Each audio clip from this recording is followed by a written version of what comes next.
Dito'y panakaipas na dito'y solar, ngawan konsulta, naikitribo. Sa Ilocos Norte, tinututulan ng mga Isneg-Yapayaw ang pagpapatayo ng isang solar farm sa isang bahagi ng kanilang lupang ninuno na walang pahintulot sa kanilang tribo. Ayon sa Masamuyaw Isneg-Yapayaw Tribal Council, nagpatayo ang Energy Logics Philippines Incorporated o ELPI ng solar farm sa bahagi ng kanilang lupain sa bulubunduking hangganan ng Barangay Payak sa Banggi at Agaga sa Burgos, Ilocos Norte.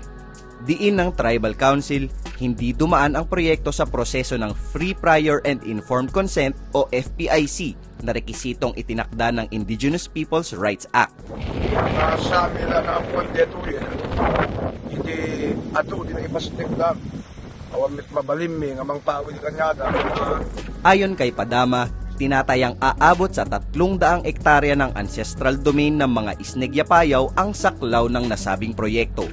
May hawak na Special Forest Land Use Agreement o FLAG ang kumpanyang ELPI na iginawad sa kanila ng DENR noong 2009. Ang FLAG ay isang kasunduan sa pagitan ng isang kumpanya at ng gobyerno para mag-okupa at mag-develop ng isang partikular na kalupaan. Saklaw ng kasunduang hawak ng ELPI ang mahigit 1,000 ektarya sa bulubundukin at kagubatan na saklaw ng mga bayan ng Banggi, Burgos at Pasukin. Paliwanag ng kumpanya, hindi nangangailangan ng FPIC ang solar farm project nila dahil nakakuha sila ng Certificate of Non-Overlap o CNO mula sa NCIP.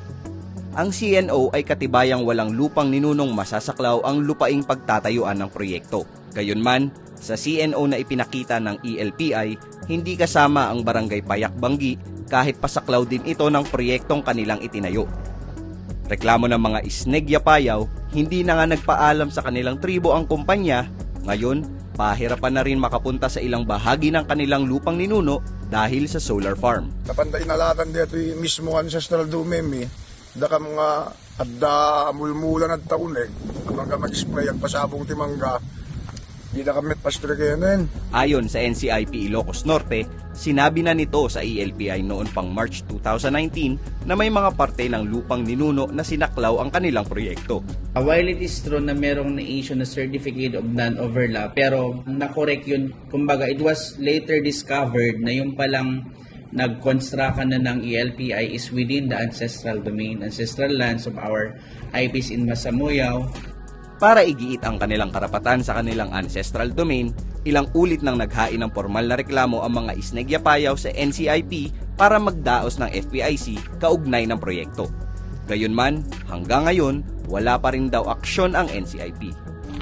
Imbaga kagip-gipitin na kami kasi talagang malimitaran dito'y. Dito'y garaw mi dito'y bukod mi nga ancestral domain. Tirikat na ita, baka pagamuan mintulat ang extension da mapandadjay amyan winudaya ay kita sinig kam di balbalay ijay kit mahiraman ijay kumuridad mi dakamtot makadakamtot ang balbalin nga mapatala ijay